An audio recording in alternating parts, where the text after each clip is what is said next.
네, 안녕하세요. 2025 에듀윌 스포츠 지도사 필기함권 끝장 스포츠 윤리 파트를 맡은 임다연이라고 합니다. 네, 오늘은 저희가 2024년도 기출문제를 한번 풀어보는 시간을 가져볼 텐데요. 사실 이 여러 가지 문제들을 풀어보면서 매년 어떤 식의 유형의 문제가 나왔는지를 저희가 많이 풀어보고 또 이해하는 게 굉장히 중요합니다. 그래서 오늘은 가장 최근인 2024년도 실제 시험에 기출된 문제들을 저희가 함께 살펴보도록 할게요. 먼저 1번 문제입니다. 보기에서 설명하는 법령은 하고 이제 보기를 살펴보면 국민 모두가 스포츠 및 신체 활동에 자유롭고 평등하게 참여하여 블라블라 하고 스포츠의 다양성, 자율성과 민주성의 원리가 조화롭게 실현되도록 하는 것을 기본 이념으로 한다라고 나와 있습니다.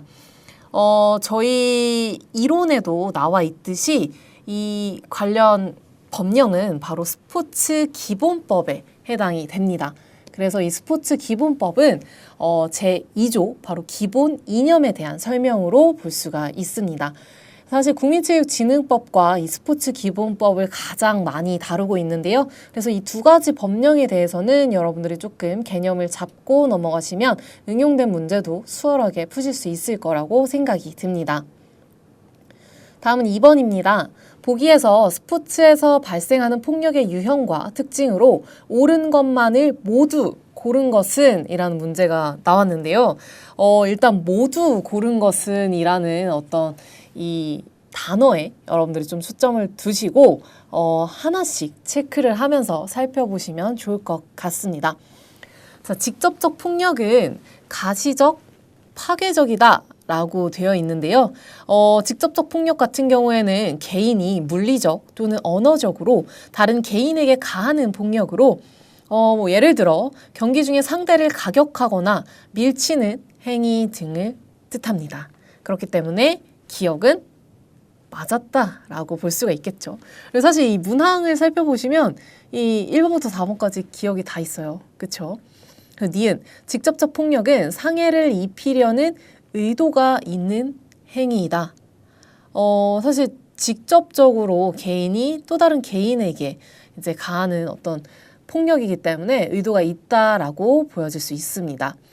구조적 폭력은 비가시적이며 장기간 이루어진다라고 되어 있는데요. 이 구조적 폭력 같은 경우에는 사회의 구조적 시스템 내에 내재된 불평등과 차별이 그 사람들에게 폭력적인 영향을 미치는 것을 뜻합니다. 그래서 예를 들어 특정 그룹이 지속적으로 불리한 대우를 받는 경우 등이 해당되는데요. 그렇기 때문에 비가시적이며 장기간 이루어진다라고 볼 수가 있겠습니다. 또한 의도가 노골적이진 않지만 관습처럼 반복되는 경우도 있어요.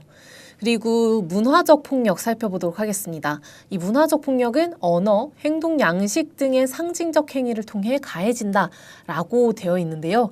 이 문화적 폭력은 문화적 표현, 예를 들어 언어, 예술, 미디어 등이 이 표현에 해당이 되겠죠. 이 문화적 표현이 폭력을 정당화하거나 미화하는 것으로 예를 들어서 특정 집단에 대한 비하 발언이나 어떤 차별적인 행동 양식 등이 해당이 됩니다. 그렇기 때문에 미음도 옳은 걸로 체크를 할 수가 있겠고요.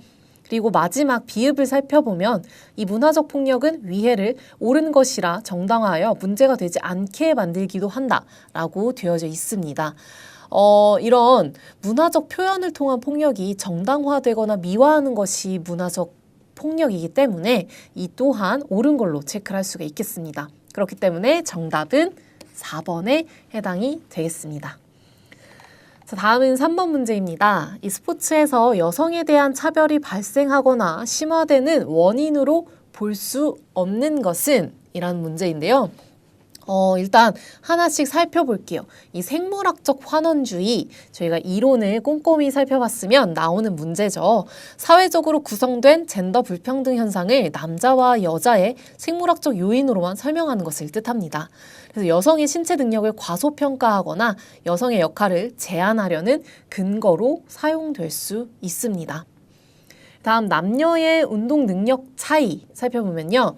이 성별에 따른 기준과 기대를 낳게 되어 여성 선수들이 동일한 기회를 받지 못하거나 동일한 성과를 인정받지 못하는 이유가 될 수 있습니다. 기본적으로 여자는 남자보다 당연히 운동을 못할 거야 라는 어떤 인식이겠죠. 그리고 3번은 남성 문화에 기반한 근대 스포츠입니다. 사실 근대 스포츠의 많은 부분이 과거부터 살펴보면 남성 중심이었어요. 그렇기 때문에 그 문화가 여전히 존재한다 라고 보여질 수 있습니다.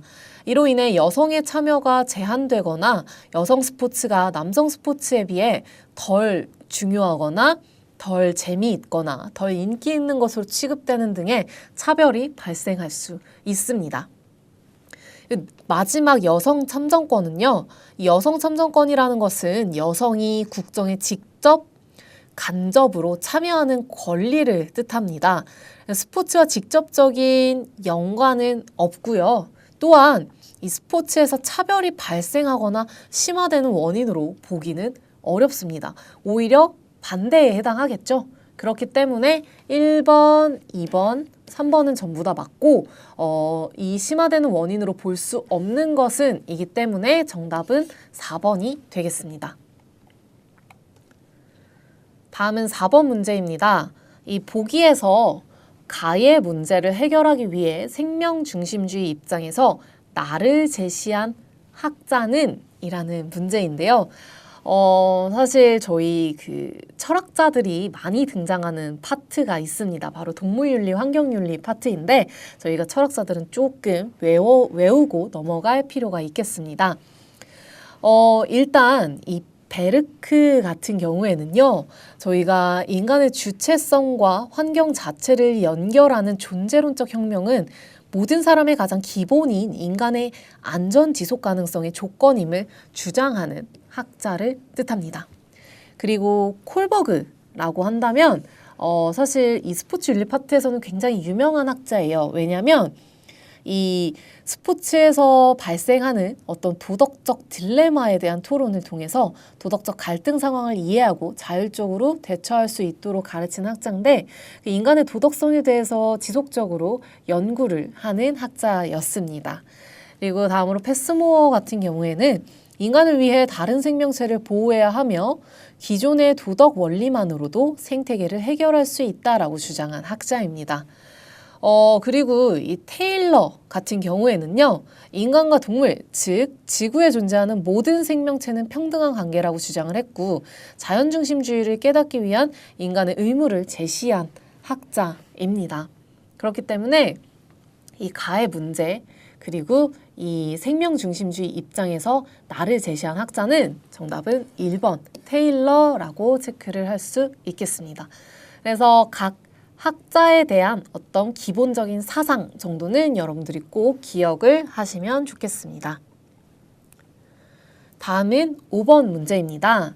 보기에 기억에서 디귿에 들어갈 용어로 바르게 묶인 것은? 이라는 문제인데요. 일단 기억 한번 살펴볼게요. 이 생물학적, 형태학적 특징에 따라 분류된 인간 집단. 일단 여기 문항을 보면 인종과 젠더 둘 중에 하나일 것 같아요. 그쵸?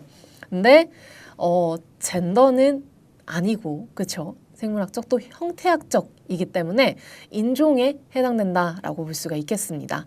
그리고 니은을 살펴보면 특정 종목에 유리하거나 불리한 인종이 실제로 존재한다는 사고 방식입니다. 특정 종목에 유리하거나 불리한 인종이 실제로 존재한다는 사고 방식이기 때문에 정답은 인종주의가 되겠습니다. 그리고 디귿을 살펴보면 선수의 능력 차이를 특정 인종의 우월이나 열등으로 과장하여 차등을 조장하는 것이기 때문에 인종 차별이 되겠습니다. 그렇기 때문에 기억 인종, 니은 인종주의, 디귿 인종 차별에 해당하는 정답은 1번입니다. 다음은 6번 문제 살펴보겠습니다. 보기에 축구 경기 비디오 판독에서 심판 B의 판정 견해를 지지하는 윤리 이론에 가장 부합하는 것은? 이란 문제인데요.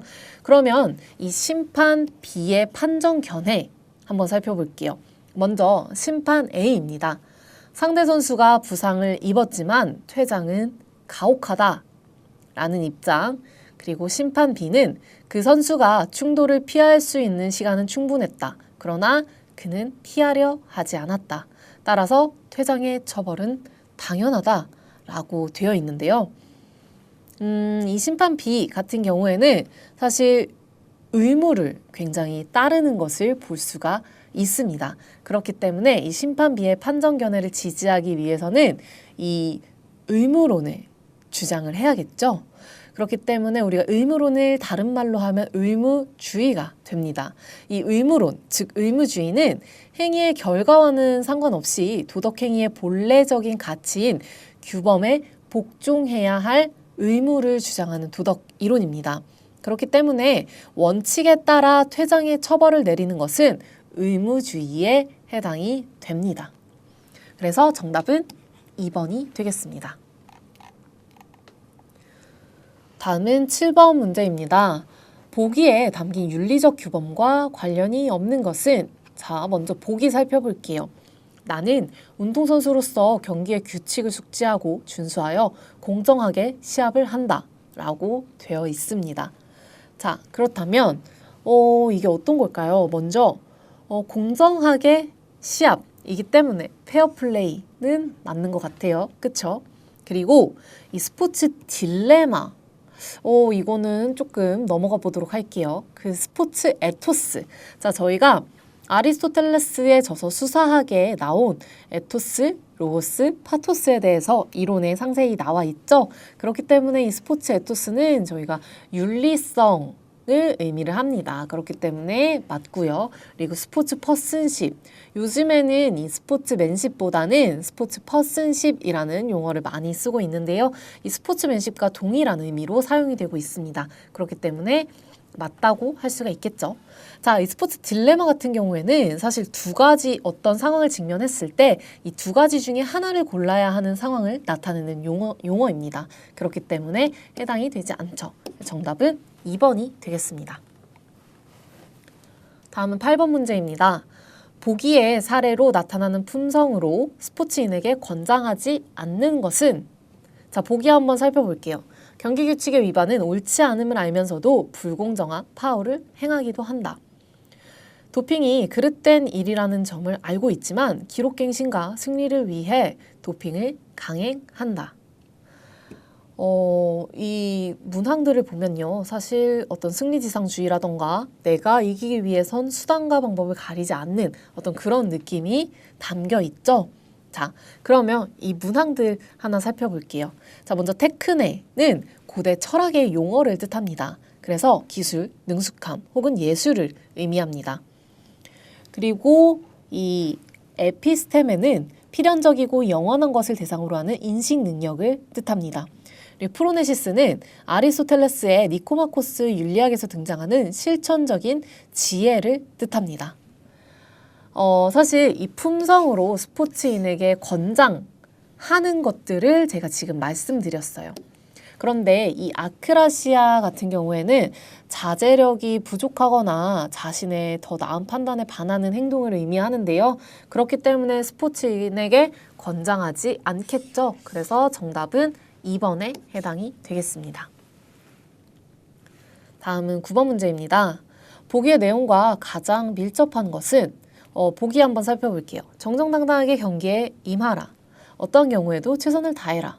운동선수는 페어플레이를 해야 한다 라고 되어 있습니다. 이 제시된 내용들의 어떤 살펴보면 조건 없이 지켜야 할 도덕적 규칙이죠. 그래서 특정 상황이나 결과에 따라 달라지지 않고 무조건적으로 따라야 하는 것들을 의미합니다. 그래서 무조건적으로 따라야 한다 라고 한다면 정언 명령이 되겠습니다. 우리가 모방 욕구 같은 경우에는 타인의 행동을 보고 따라하고자 하는 욕구, 가언 명령은 특정 조건이 주어졌을 때 지켜야 하는 규칙. 그렇기 때문에 이 조건에 따라서 달라지겠죠. 배려 윤리는 타인을 배려하고 도덕적 관심을 가지는 것과 관련된 윤리적 접근을 뜻합니다. 근데 이 정언 명령은 행위의 결과나 목적과 무관하게 행위 그 자체로서 도덕적 가치에 따르는 것을 의미합니다. 그렇기 때문에 정답은 3번입니다. 다음은 10번 문제입니다. 보기의 내용에 해당하는 윤리적 태도는 보기 살펴볼게요. 나는 경기에 참여할 때마다 나의 행동 하나하나가 가능한 많은 사람이 만족하는 데 기여할 수 있도록 노력한다 라고 되어 있습니다. 사실 일단 많은 사람, 그쵸? 많은 사람이 많이 행복한 거 그게 가장 최선이야 라는 게 바로 최대다수 최대행복, 즉 공리주의를 뜻합니다. 자, 그러면 어떤 공리주의냐를 고르는 거겠죠? 이 보기를 살펴보면 행위가 다른 사람들의 만족을 기여할 수 있도록 노력하는 것을 강조하고 있어요. 이 특정한 행위의 결과가 최대 행복을 가져오는지를 평가해서 윤리적 판단을 내리는 행위 공리주의의 태도입니다. 그렇기 때문에 정답은 1번이 되겠습니다. 다음은 문제 11번입니다. 보기에 설명에 해당하는 스포츠에서의 정의는 입니다. 보기 한번 살펴볼게요. 정의는 공정과 준법을 요구한다. 모든 선수에게 동등한 기회를 보장해야 한다는 공정의 원칙은 지켜지지 않을 때가 있다. 스포츠에서는 완전한 통제가 어려운 불평등을 줄이기 위해 공수교대, 전후반 진영 교체, 홈 원정 경기, 출발 위치 제비 뽑기 등을 한다라고 되어 있습니다. 자, 여기서 해당하는 것들 하나하나 살펴볼게요. 자, 먼저 1번은 자연적 정의입니다. 자연적 정의는 주어진 상황에서 자연스럽게 나타나는 공정함을 의미해요. 그렇기 때문에 이것은 해당이 되지 않겠죠. 그리고 다음 평균적 정의를 살펴보면 개인 상호 간의 균형을 이루게 하는 것을 의미합니다. 분배적 정의는 어떤 것을 분배하고자 할 때 어떠한 방법으로 하는 것이 공정한지를 의미합니다. 그리고 마지막 절차적 정의는 어떤 것을 결정하고 판단하는 데 있어서 공정했는지 또는 그 과정이 공정했는지를 의미합니다. 이러한 과정들이 공정하기 위해서 하는 것들이 바로 보기에 담겨 있었기 때문에 정답은 4번이 되겠습니다. 다음은 12번 문항입니다. 보기에 기억에서 디귿에 해당하는 용어가 바르게 제시된 것은 기억부터 한번 살펴보도록 하겠습니다. 공자의 사상은 기억으로 설명할 수 있다. 기억은 마음이 중심을 잡아 한쪽으로 치우치지 않는 상태를 의미하고 디귿은 나와 타인의 마음이 서로 다르지 않다는 뜻으로 배려와 관용을 나타낸다. 공자는 디귿에 대해 내가 원하지 않은 일을 남에게 하지 말라는 정언 명령으로 규정한다. 이는 스포츠맨십과 상통한다 라고 되어 있습니다. 일단 기억부터 살펴보면 사실 정답은 4번입니다. 왜냐하면 이 충이라는 것은 누군가를 위해 정성, 성의 또는 정성과 성의를 다한다는 뜻입니다. 그래서 군신 사이에서 신화된 자의 도리를 가리키는데요. 이 동양적인 윤리에서는 가족을 천하의 원형으로 하는 관념이 있기 때문에 주군을 섬기는 충은 곧 부모에 대한 효와 같은 것이라 보기도 했습니다. 그리고 선은 내 마음과 같이 한다는 뜻으로 자기가 바라지 않는 일은 남에게 행하지 말아야 한다는 의미가 있습니다. 그래서 우리가 여기 단어랑 여기 단어를 먼저 채워 넣으면 기억이 되겠죠. 그래서 이 충이라는 것에 대해 제가 설명을 드렸고요. 서라는 것도 설명을 드렸습니다. 그래서 정답은 충서가 되겠습니다. 정답은 4번입니다. 다음은 13번 문제입니다. 보기의 주장과 가장 밀접한 관련이 있는 것은 인데요. 보기 한번 살펴볼게요. 이 스포츠 경기에서 승자의 만족도는 1이고 패자의 만족도는 0이라고 말하는 사람이 있다. 그러나 스포츠 경기에서 양자의 만족도 합은 0에 가까울 수도 있고 2에 가까울 수도 있다. 승자와 패자의 만족도가 각각 1에 가까울 수 있기 때문이다 라고 되어 있습니다. 근데 사실 이 문항 자체가 어떻게 보면 이 보기가 굉장히 애매모호합니다.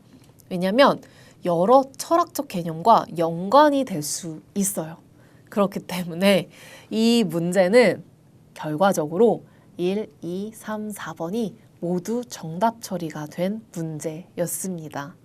그래서 이 부분이 사실 그렇죠. 왜냐하면 칸트 하면 정원명령 연결되어 있죠. 그리고 공정시합도 연결되어 있고, 그리고 이는 대립되긴 하지만 그래도 이 양쪽의 입장을 어떻게든 보기에는 다 담고 있기 때문에 전부 다 정답 처리가 된 문제였습니다. 다음은 14번 문항입니다. 보기의 설명에 해당하는 반칙의 유형은 보기 살펴볼게요. 동기랑 목표가 뚜렷해요.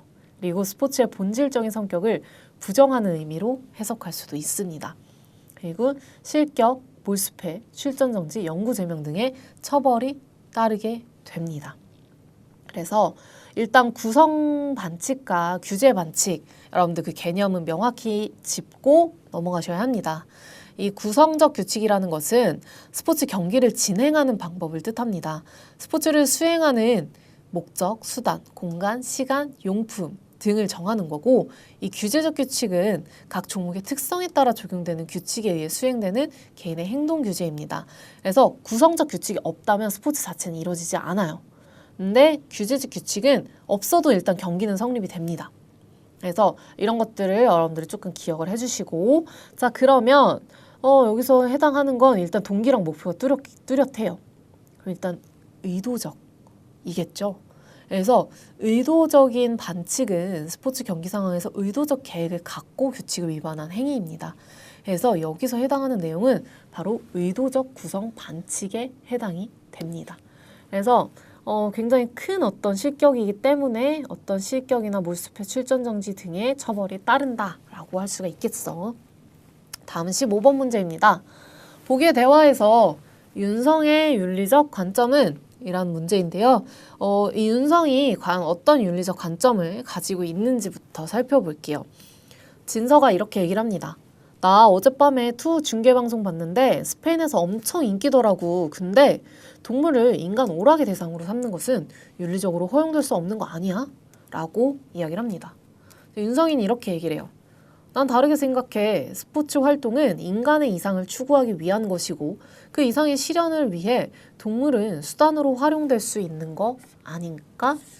승마의 경우 인간과 말이 훈련을 통해 기량을 향상시키고 결국 사람 간의 경쟁에 동물을 도구로 활용한다고 볼 수 있잖아 라고 이야기를 합니다.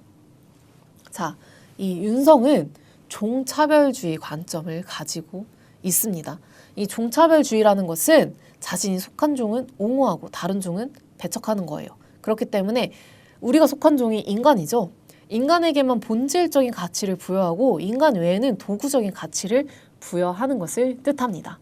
그렇기 때문에 정답은 3번이 되겠습니다. 다음은 16번 문제입니다. 보기의 사례에서 나타나는 윤리적 태도와 가장 밀접한 관련이 있는 것은 이 보기 사례 한번 볼게요. 선수는 윤리적 갈등을 겪을 때면 우리 사회에서 오랫동안 본보기가 되어온 위인들을 떠올린다. 그리고 그 위인들처럼 행동하려고 노력한다. 라고 이야기를 합니다. 위인들처럼 행동하려고 노력한다.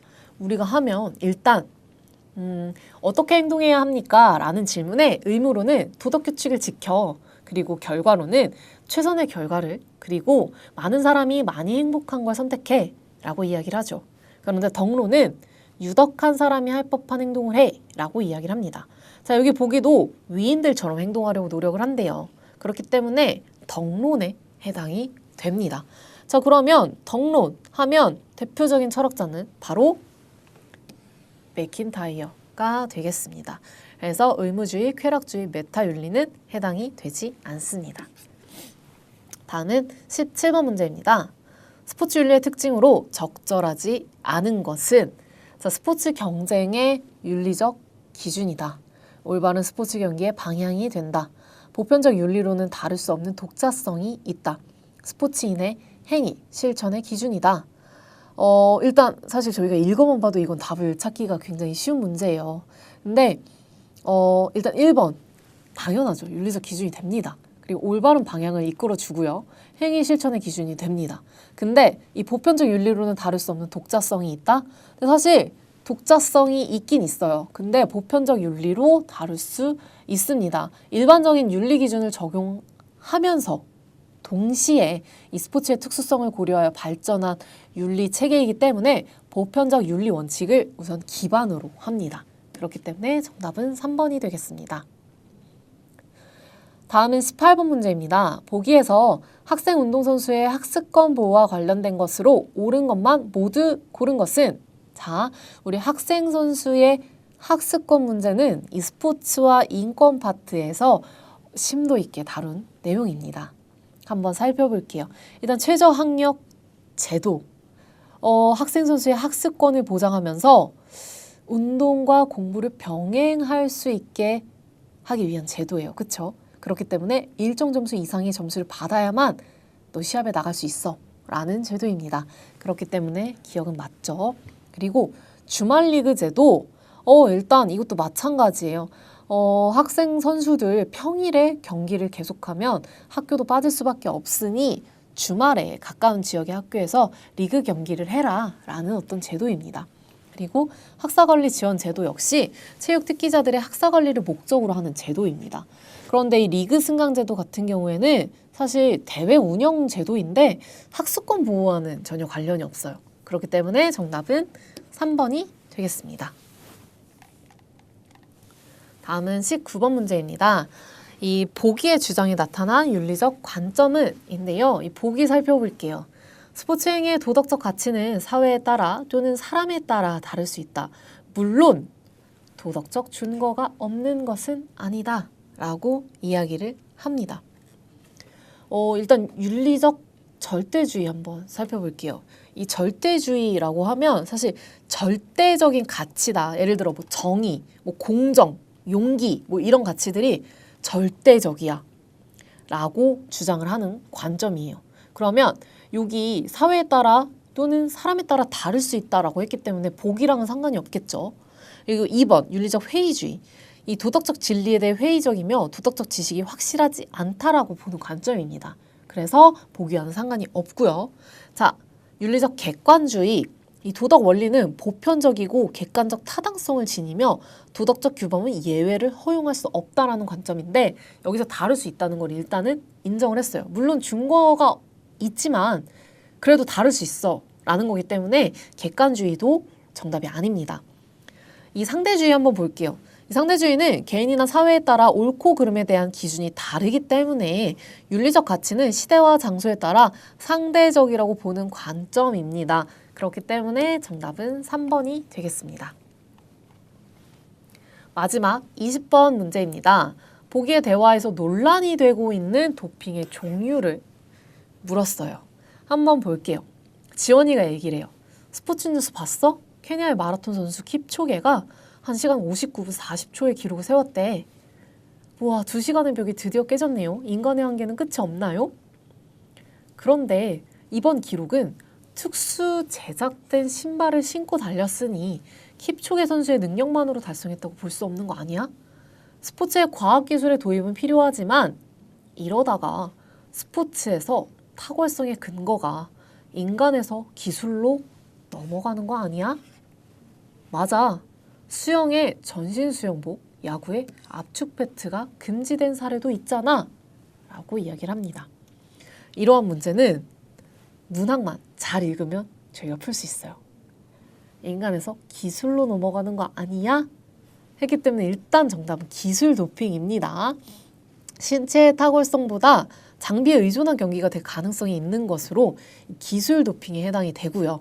자, 약물 도핑은 경기력 향상을 위해서 약물을 투여하는 행위, 그렇죠? 섭취를 하거나 주사를 맞거나, 그리고 브레인 도핑은 이 뇌에 자극을 주는 어떤 헤드폰을 끼고 뇌에 자극을 주는 어떤 행위를 뜻하고요.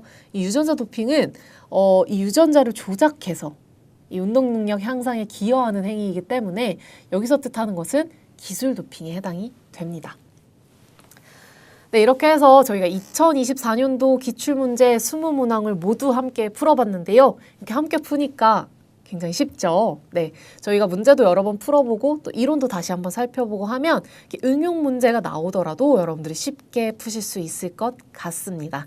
네, 그러면 2025년도에는 여러분들이 꼭 합격하시길 저도 열심히 응원하도록 하겠습니다. 그러면 저는 또 다른 이론 수업에서 인사드리도록 하겠습니다. 감사합니다.